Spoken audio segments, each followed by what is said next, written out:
He's saying the numbers are fake, in my opinion. Yeah. Well, okay, explain it. How are the numbers fake? What numbers are you relying on, you piece of shit? He's relying on his sycophant. All the other numbers are great. Yeah, because fucking Kevin Hassett walks into your office every day with a shit-eating grin on his face saying, sir, tears streaming down his face. The economy has never been stronger. Howard Lutnick comes in, tears streaming down his face. His penis fully erect as he says, Mr. President, you are the economic genius this country has always needed. Fuck these fucking people. Michael.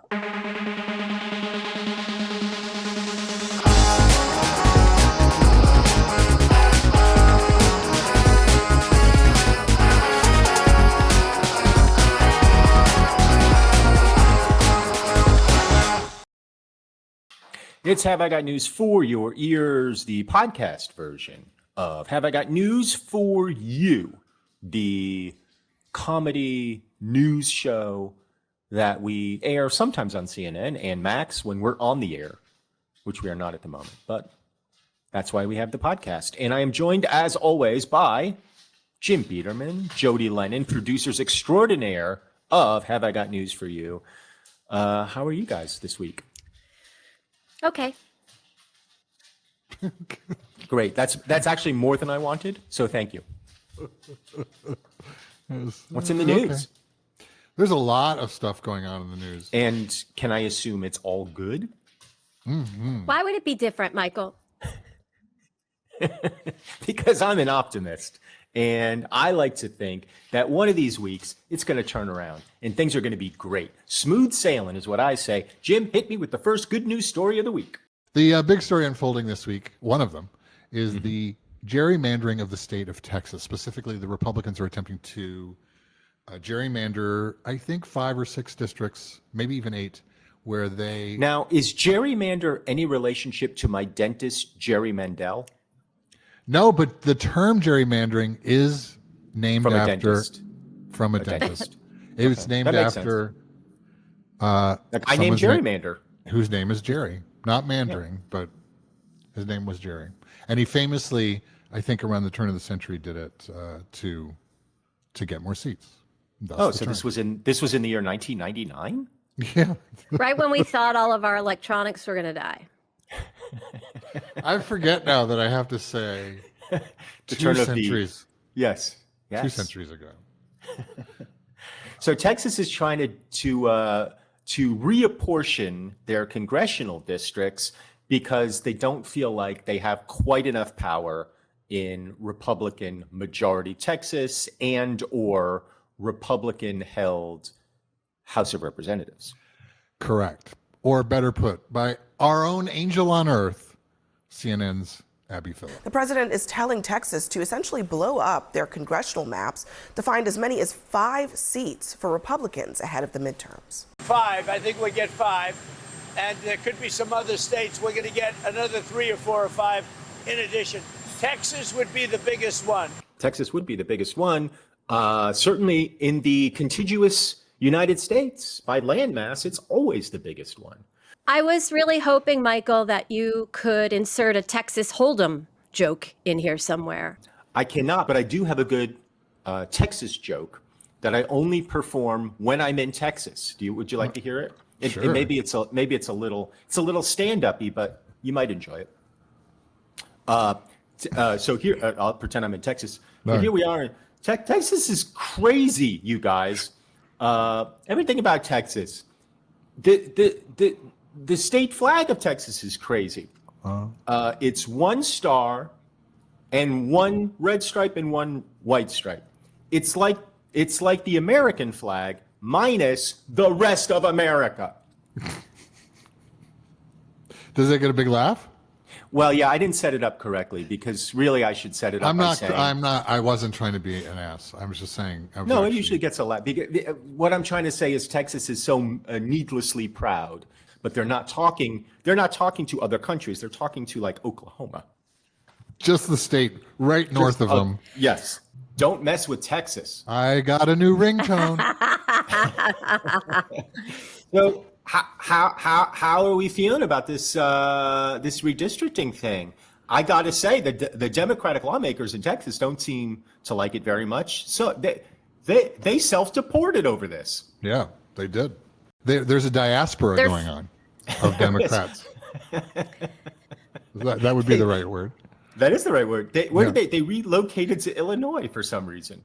And New York. The reports are they are fleeing to Illinois and New York. To sanctuary states.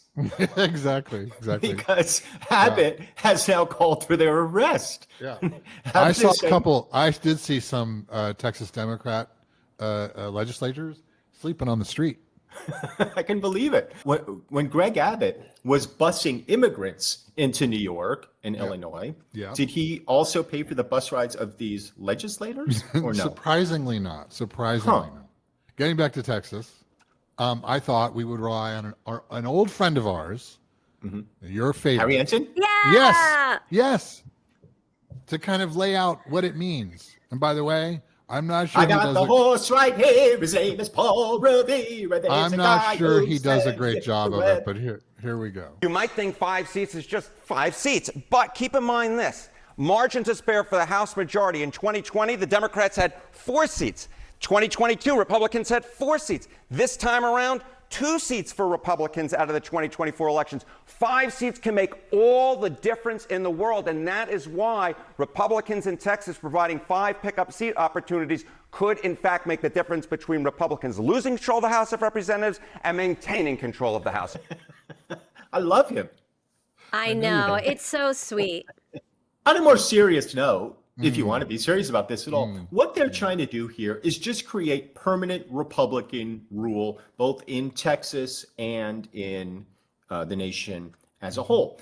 Normally, these seats get redistricted every 10 years. The census comes out, you reapportion based on the census. Gerrymandering has been going on forever. It's unethical. It should not exist. There should be an independent body that apportions these congressional districts. That being said, what they're trying to do is do a runaround, an end run around the constitutionally approved way of reapportioning seats, because they know, and here's the silver lining, they know they're in trouble, not only in Texas, but in the nation as a whole. They know that trends are now firmly against them. And so what they're trying to do is shore up their power as quickly and as airtight as possible. Now, are the Democrats going to let them do it? You bet they are. Well, here we go. Let's see this. As we speak, Texas House Democrats are fleeing the state and going to Illinois to prevent a quorum and bring business in the state house to a screeching halt. It's a last-ditch attempt to block Republicans' extreme plan to gerrymander the state and potentially create 5 new Republican seats in Congress. Yeah, I mean, they're doing what they can do, but we've seen this play out before. We've seen other legislators in other states flee, and generally what happens is they sort of disappear for a fortnight. You know, they go to Harry Carey's over there. They get themselves a Chicago dog. They have a great time. Yeah. They go down the Chicago River. They do the architectural tour. At some point, your kids call and say, "Mom, are you ever coming home?" Aww. And she says, "Baby, I'm trying to save the country." And the kid says, "But it's my school play tonight." Yeah. And she says, "I'll be right there." So this is how it's going to work out.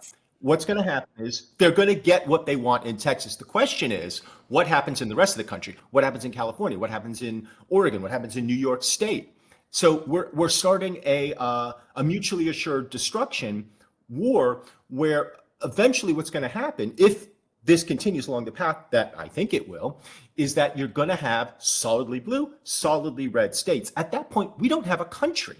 We don't have a country. We have one party rule in each state.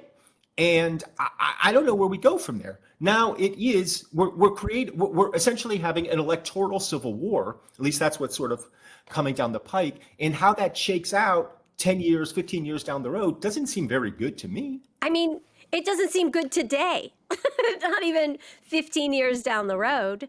But I mean, Jim Biederman, you're a travel agent fan. Yeah. You love travel.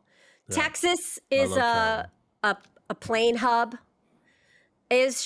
Chicago, Illinois plane hub. So was that an easy flight last minute for people from Texas to get? Like when they were all doing the text chain and they were like, we got to flee. We got to flee to Illinois. Is that an easy thing to do last minute? Wait, are you asking me if their trip was easy to make? Hang on.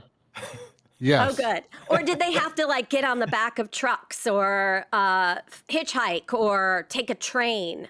What do you think the mode of travel was? I'm guessing a plane. But they got to the diaspora occurred.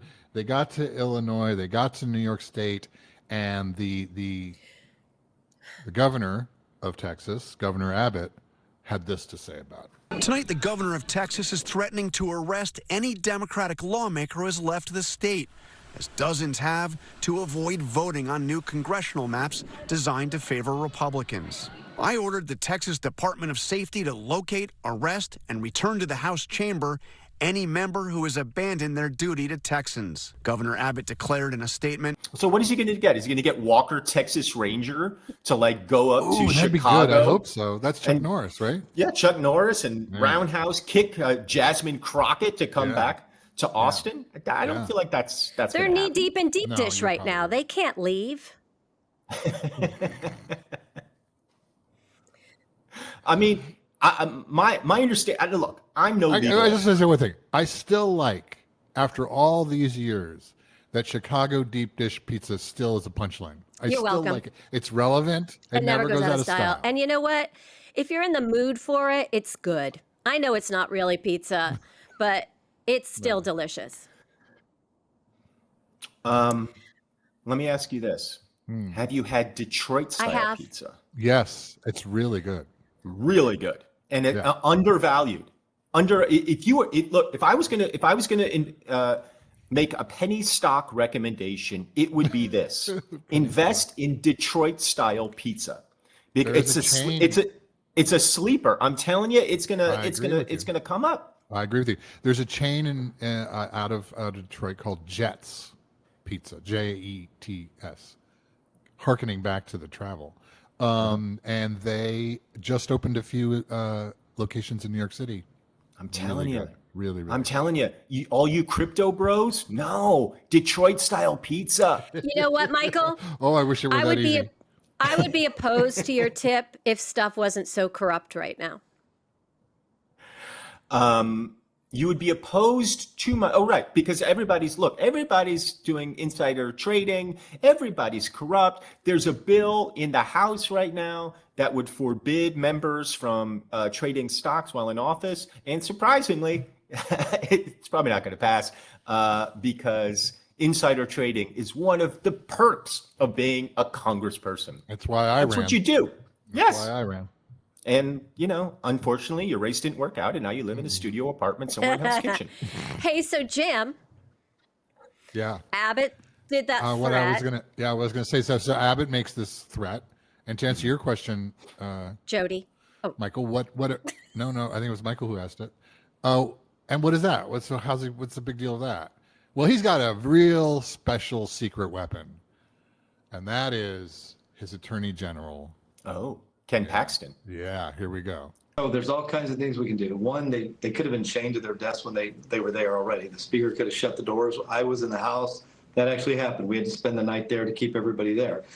At this point, we can arrest them. If the speaker puts out a call to arrest them, they can be arrested. Or we're looking at another process where we can potentially take some of these people out of office for not following through on their constitutional duties to show up and vote on important issues like redistricting. Can I just say, it almost sounds like he says they're a constitutional load of shit. Well, that is kind of how they look at it. I like the S&M bondage of being chained to my desk. I mean, idiots. And can I just make a quick point about Ken Paxton? Yeah. Ken Paxton fled his home to avoid being subpoenaed from an abortion fund. They sued him, and he fled in a truck to avoid being served with a subpoena. So I'm not sure Ken Paxton is the most reliable source when it comes to following the law. Also, Ken Paxton's wife recently divorced him on biblical grounds. Yeah. And that was a very cryptic statement. So I'm assuming that's adultery. Is that well? He might have been. Maybe he ate a shellfish. We don't know. There's a lot of stuff in the Bible. All I know is the last time I was sued by an abortion fund. You know what? I didn't. Jim, I didn't we're flee. recording. I was chained We're to my recording, desk. Jim. I was chained to my desk. I was chained to my desk. This isn't good. I mean, it just isn't good, and it's not good. Not because it's not good for all the obvious reasons. It's really not good for the sort of long-term implications of what this foretells if it's allowed to happen in Texas. Yes, the long-term effect of all of this stuff, not just in Texas but across the country, is not necessarily good for our democracy. But you know, it is refreshing to see the Democrats at least attempt some kind of pushback. Here is Jolanda Jones. She is a member of the Texas House, also a lawyer, responding to Paxton's threats. I'm a lawyer. A part of my practice is criminal defense work. There is no felony in the Texas Penal Code for what he says. So respectfully, he's making up some shit, okay? He's trying to get sound bites, and he has no legal mechanism. And if he did, subpoenas from Texas don't work in New York, so he gonna come get us how? Subpoenas in Texas don't work in Chicago. He's gonna come get us how?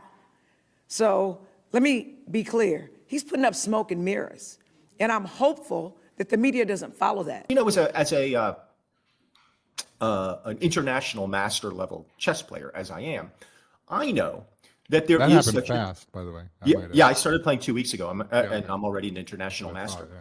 And there comes a point in a chess game where you don't have really any good moves, and so you're just kind of moving your pieces here and there, hoping for a draw or hoping to run out the clock. And I'm sorry, there's not going to be a draw. They're not going to run out the clock. This is going to happen in Texas, and when it does, you know, the country, I think, is setting off an arms race in which we just blow up democracy. But also, it is exciting to see Democrats reacting and being on the offense. I mean, I guess they're on the defense, frankly, but more yeah, on the they're defense. on the than defense, the offense, but it is nice that they're doing something. Here is arguably the king bee of the Democrats right now, leading the charge to do this. We're trying to play by one set of rules, and these folks on the other side have played by a completely different set of rules. You've got to fight fire with fire. This is an existential moment. We have agency. We can act superior. We can act holier than thou and watch the last half century wiped out in real time. I think we need to be held to a higher level of accountability and meet this moment and lean in on this and get tough.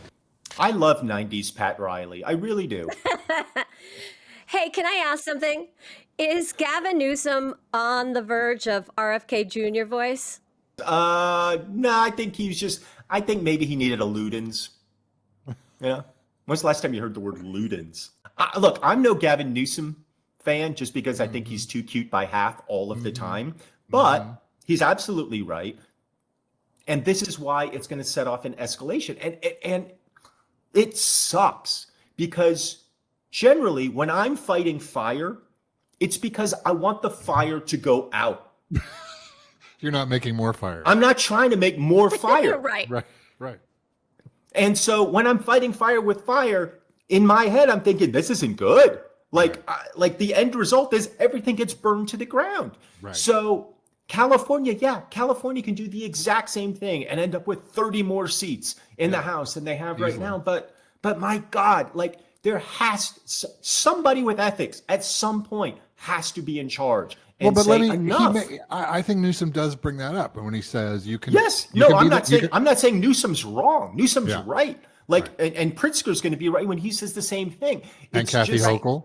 and Kathy Hochul. But so yeah, back to the thing of like it is there are we at a point that Trump has driven us to, and the Republicans have, and all of the MAGA heads have taken this country to this point where, as you said earlier, it's kind of a electoral civil war. If we are in fact in a war, you do things in a war that aren't perhaps pretty, or for that matter, morally correct. Yeah, You're you go doing to it two win. prostitutes at the same time. You say, I just got paid. I want to hire two of you. And it's not right. But you do it because it's war. Right. No, but that's, you know what I'm saying. It's like, how do you fight it? He's right in saying you can't, you can play the moral card and say, I won't do it. Right. Or do you get dirty? Yeah, that's it. You have to. And I hate it. I hate that we have been dragged into the mud in this way. And you have to ask yourself, why? Why are we here? And the answer is even bleaker and starker than maybe you are imagining. It has to do with demographic shifts in this country. Everybody understands that in 15, 20, 25 years, this is going to be a non-white majority country. Who are the Republicans? Who are the Republicans? They are a party of white people who are primarily interested in protecting wealth and the wealthy class. Yeah, so rather than open up their party and say, you know what, we understand that the demographics are changing and we have to appeal to everybody, they're closing ranks and they're saying, nah, dog, we're just going to keep it like this permanently. And that's my that was my Republican voice. Nah, dog. You made Jim and I wince. That's how they talk. That's your. Have That's you your never Republican, heard Mike Johnson talk? Your That's Republican how they Master P. That's your Republican Yes. Master P. Nah, dog. Moving on, Mike. That was the good news story, right? That was the good news story. Yeah. Okay, good. Yeah. I enjoyed it. Well, I had a lot of laughs. We had a lot of we fun. did have a lot of laughs. We had good times. Let's just end it now. We had a great time. We really should. The other story we're following, one of the other stories we're following, is well, it's all about the numbers. According to the Bureau of Labor Statistics, only 73,000 jobs were added in July. That's well below expectations. But July's weak numbers were just the tip of the iceberg. Some economists are pointing to a larger issue, with the government now saying their previously released job numbers were way off in May and June. They're revising those totals down by a combined 258,000 jobs. Very, very disappointing job numbers. But on the other hand, hats off to Donald Trump and the Republicans for just letting the chips fall where they may. You know, the job numbers are You say, hey, disappointing. you know what? They are what they are. Always not always a pretty picture. Right. This is Right. the thing that happens all the time. We have a much more expansive view of how we're going to institute and make our economic model and make America great again. And this is just It's white a little noise. blip. It's It's a a blip. little blip. We've all Yes. experienced this. There's a Yeah. plan in place. Yeah. Don't worry. Yeah.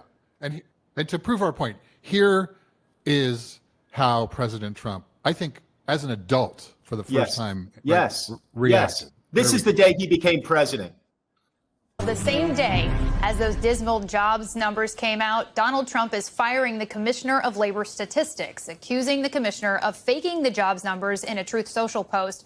He fired the woman Yeah. who was in charge of compiling the statistics. Yeah. He fired Yeah. a statistician, Yeah. a woman whose only job is to add and maybe divide. I like the idea of like she's sitting there with a eraser with a pencil, you know. And she's got the green visor. She's got the sleeve garters. Yeah, She's yeah. just there with a pencil and a legal pad. Yeah. And then I'm just gonna and add she's some like, numbers Mr. here. President, Mr. President, your numbers, sir. You're fired. I mean, the insanity of this. The expression "don't kill the messenger" goes back millennia for a reason. Yeah. The reason is The messenger is not the problem. And rather than shoot the messenger, who is just the person delivering the information, you might want to look at, what is there a problem here? Do we need to course correct? Is there something we need to adjust so that the numbers aren't dismal? No, we just shoot the messenger, and then and he gets on he says the numbers are rigged. His own Bureau of Labor Statistics numbers are rigged. So it's bad that he fired this woman. It's worse that whoever replaces her is by definition untrustworthy. We can no longer trust our own Bureau of Labor Statistics numbers. That's a problem. Here is Trump talking about, well, why do I make it sound like he's going to say? Here's Trump talking. Here's Trump His talking. lips are moving. I mean, the numbers were ridiculous, what she announced, but that was just one negative number. All of the numbers seem to be great. And so we'll see how that comes out. And if you remember, just before the election, this woman came out with these phenomenal numbers on Biden's economy. Phenomenal numbers. And then right after the election, they announced that those numbers were wrong. And that's what they did the other day. So it's a scam, in my opinion. My opinion is it's just additional scam. I don't give a shit what your opinion is. This is Matt, you dick. This is fucking Matt, you dick. Your opinion doesn't factor into it. You piece of shit. You orange turd.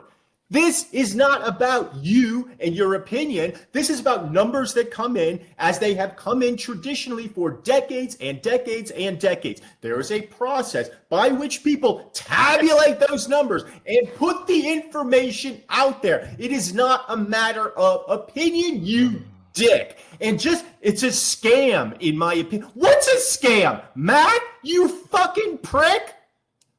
It's a problem. My favorite is he trails off there saying it's an additional scam. I mean, on top of the scams that you've on top of all the other scams. Yeah.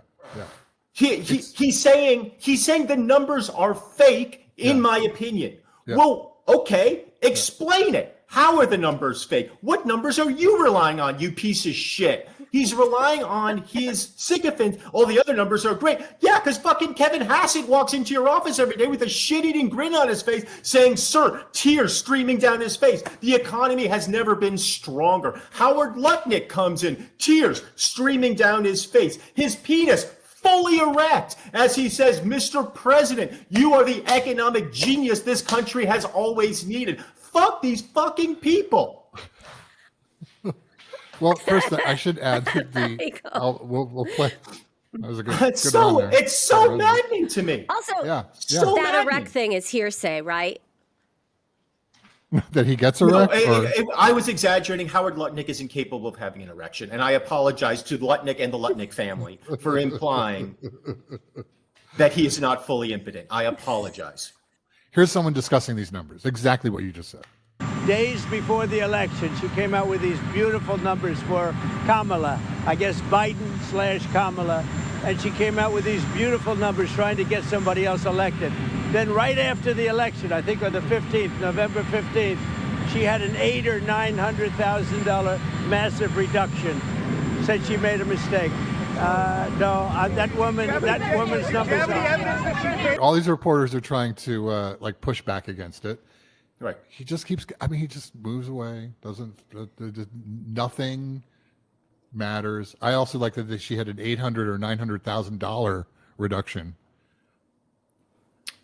He only thinks about numbers in terms of money. Here's Chris Hayes pointing out the truth.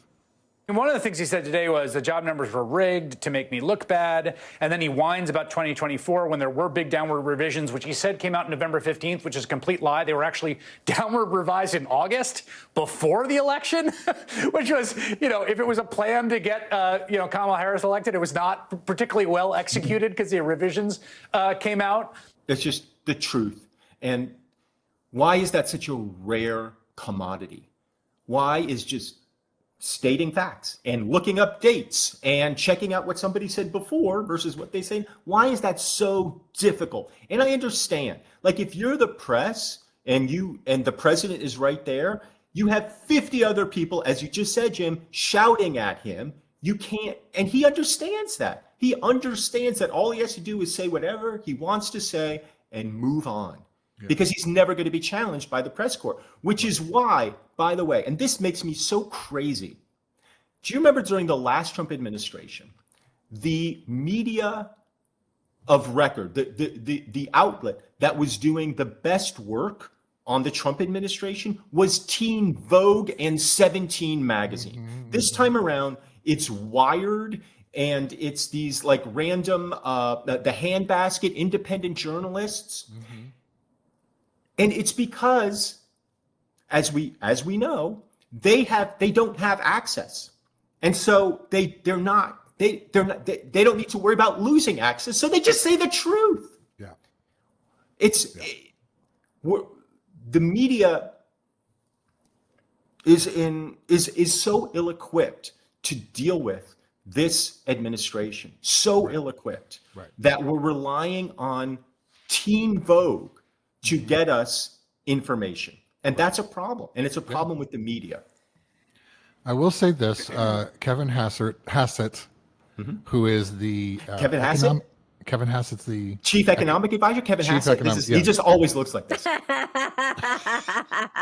Well, wouldn't you, if everything was going as well as it's going? I would look that way too. Absolutely. By the way, Michael, that's how my dog looks when I take my dog on a walk and she looks up at me like just in pure joy of we're going for a walk. She goes like, Michael, this is amazing. Me walking. You do such a good Hassett, Michael. Oh, thanks. But he's someone he's a serious economist. He's not. That's the interesting thing about Kevin Is he Hassett. not? Kevin I Hassett thought he is was. famous. Kevin Hassett became famous for writing a book, I want to say 25 years ago, predicting the Dow was going to be at some astronomical number within a certain 100,000. time frame. Yeah, whatever it was. And it didn't get there. Kevin Hassett is a junk economist. He's like Peter Navarro or one of these guys who is just, I don't know enough about economics to understand where they're coming from, really, assuming that they're coming from a place of good faith, which I'm going to, for the sake of argument, assume. That'd be wrong. I understand that. But I know that other economists think these people are jokes. Here is Mr. Hassett on Meet the Press. Do you have any hard evidence that these numbers were wrong? Yeah, there is very hard evidence that we're looking at the biggest revision since 1968. Are you going to present if that you look at evidence? the number itself, it is the evidence. But just saying it's an outlier is not evidence. What do you in look at the number? Yeah, but there's a logic in the study of logic. Is it a syllogism? Something is what I call. There's some kind of phrase. That's a tautology. Oh, that's tautology. So it is. That is the evidence. The evidence is the lie. That's the evidence. Right. It's like when people, and I'm not saying one way or the other, but when people talk about the legitimacy of the Bible, the way they point to the legitimacy is to source the Bible. Right. And that's in the Bible that the dinosaurs the were Bible alive. says it's true. What more do you need? That Jesus walked with dinosaurs. It says right here. That's what he's doing. He's just saying prima facie, the number is obviously a lie because it's the number. Right. Well, there's your evidence. Right. And she's pushing back saying, okay, well, show me your work. And he's saying, sweetheart, I don't have to show you the work. The work is the number. She goes on to push him one more and she says, it's an outlier. Right. You're saying the outlier is, and he goes, I don't know. It doesn't matter. By the way, watching that clip after your impression, I have to say, dead on. Pretty damn good. I mean, he's generally more smiley. Let's be honest. He wasn't as smiley as I'm used to seeing him. I think he's a little nervous. He might be. But he does present information through a grin. Oh, always. Yeah. It's going to suck when Trump fires him. Oh. It's just a matter of time.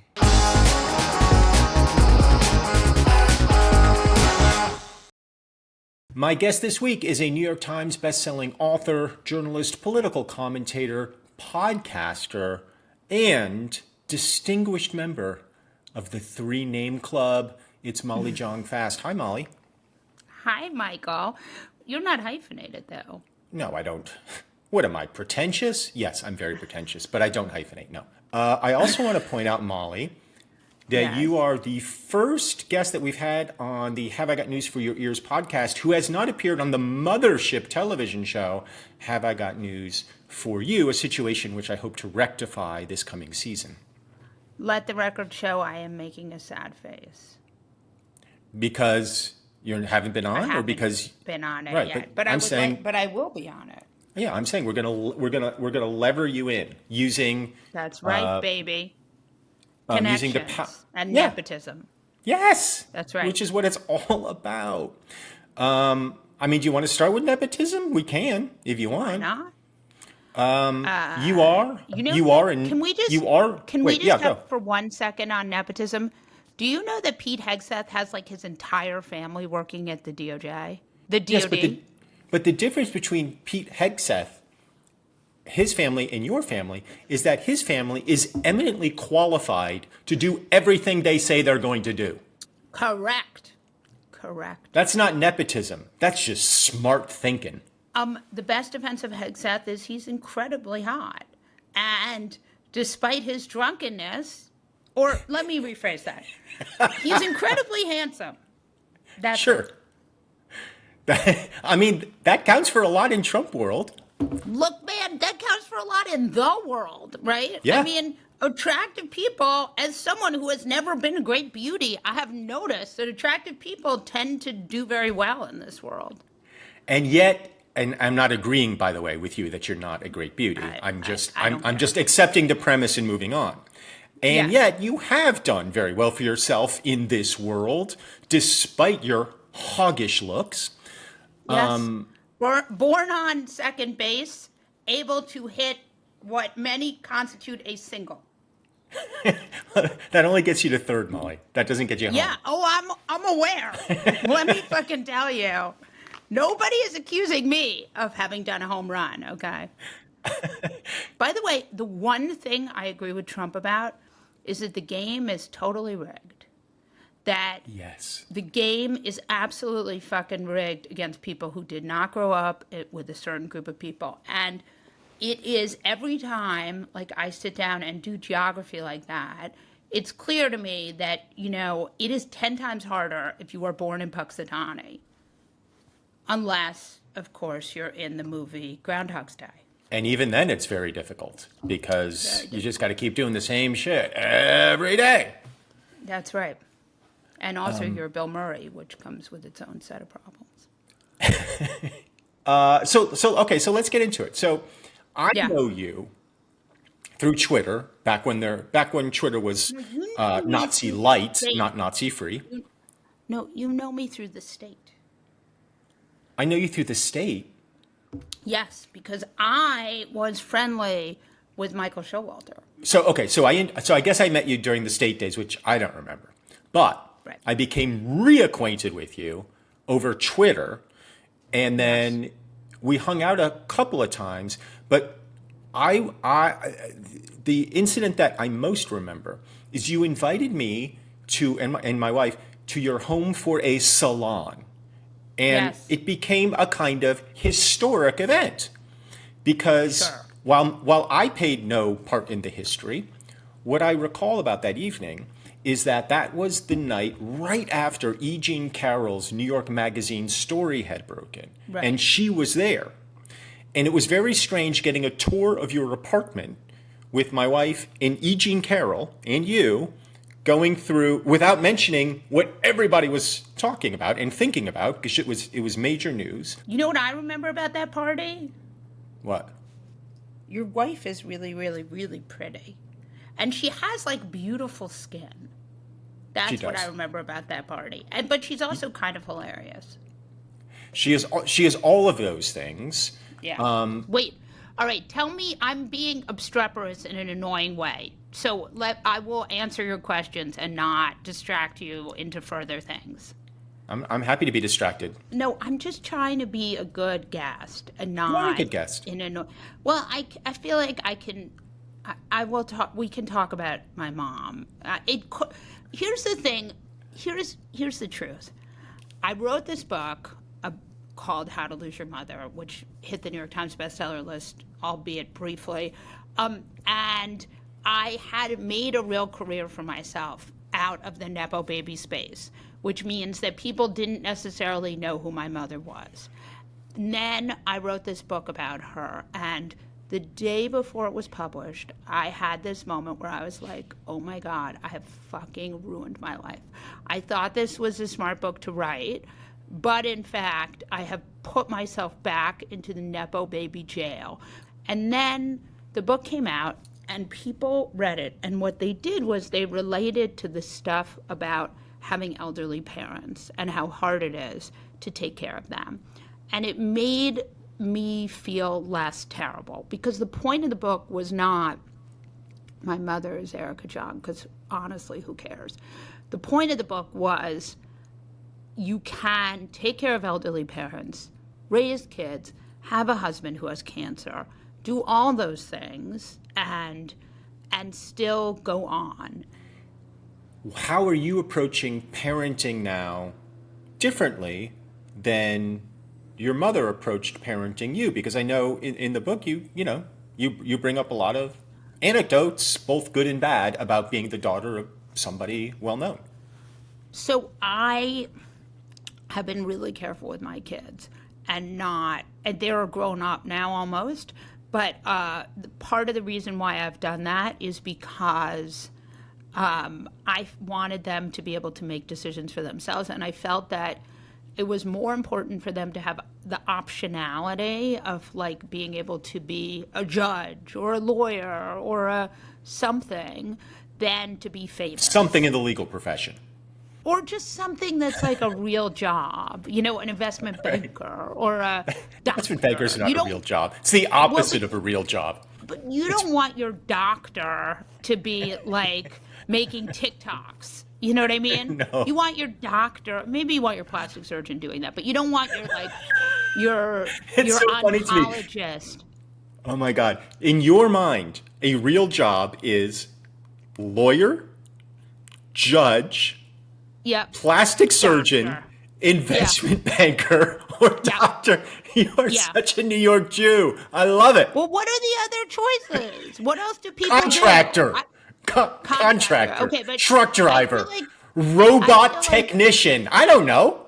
All right. Okay. One of my brothers is a coder. Okay. So coder. Work in entertainment. And the point is, I just wanted them to have optionality in their lives. My existence should not taint them. I want them to be safe. I don't feel like any of us are so, this is a pretty bleak moment in American life. So I try to be really careful with them. When you say it's a bleak moment in American life and you want them to be safe, are any of your fears directed at the government itself coming after you or your family, or is it more like, or is it you're worried that because you're sort of public, some crazy's going to come after you, or both? I mean, I think that let's pull back for a minute and not talk about the personal, but talk about the larger story of America right now. So we're a country where the voting public is furious, right? They're really angry.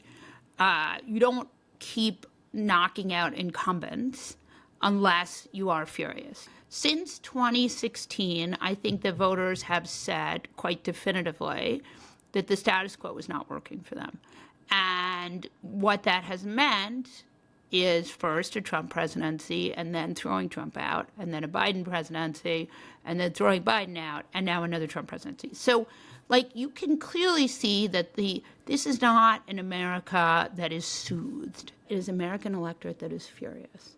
And, I don't know what that ends up being, but it doesn't, they're very angry, they have access to guns, and that does not spark joy, in my mind. when you say America's unhappy with the status quo, I think the status quo means different things to different people.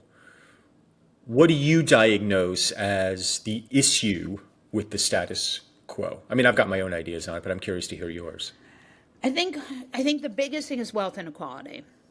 I think people don't feel, and I think this was sold to us as a Republican thing, but I actually think it's not a partisan thing. I think that a lot of people feel that that their parents were able to give them good lives and they can't give them their children those same lives. I think that is a soul-crushing proposition, to feel that you cannot give your children the social mobility that you were afforded. Like it used to be, you went to college, you got a job, you could pay off your college student loans. Part of the problem here is that college is very expensive. It's probably too expensive for the sort of the calculus is wrong, right? And then the other biggest problem in this country, I think, is healthcare, right? We are in a country where if you get sick, if you get cancer, you can bankrupt your family for life. And that it is a country where a third of all Americans will get some form of cancer. For that to be both a possible death sentence and also a financial death sentence, it's just too hard. I think modern life has gotten so hard that a lot of people are furious and they want politicians to fix it. So everything that you're saying, I agree with. I think that's a really smart diagnosis. But it all kind of revolves around the same core idea, which I think you said at the beginning, which is a kind of it's not even inequality, it's an inequity. It's this sense, and this is what you led off this conversation by talking about, that if you're not born into means, if you don't come from a family that has money, prestige, power, or influence, you have to work twice as hard, 5 times as hard, 10 times as hard as that kid who's getting ushered through life. Not that you're any less competent or more competent than that kid, but there's so many barriers to advancement. And everybody understands, as you just said, and as Donald Trump correctly said, the game is rigged. It's rigged, yeah. The problem is, why did anybody think that he was going to be the guy to unrig the game? I mean, because I'll tell you why. Because he said to people, he said, I am going to fix it for you. And Clinton, and I say this as a Democrat who has never, would never vote for Trump, Clinton would say, you're with me, right? And he would say, I'm going to fix everything for you. And these people were like, I have a guy who's offering me to fix my problems, and I've seen him on TV, so I know he can do business, which of course was not true, but sure, why not? And while Trump was saying, I can fix it for you, he was simultaneously saying, and here's the problem. And the problem was always a who. It was sometimes a what, but it was almost exclusively a who. He launched his campaign by blaming immigrants for murders and whatever else. And I'm curious at your take on the appeal of that kind of nativist, xenophobic, racist rhetoric and how it has, if it has, affected your view of the country. So I would say this. I think that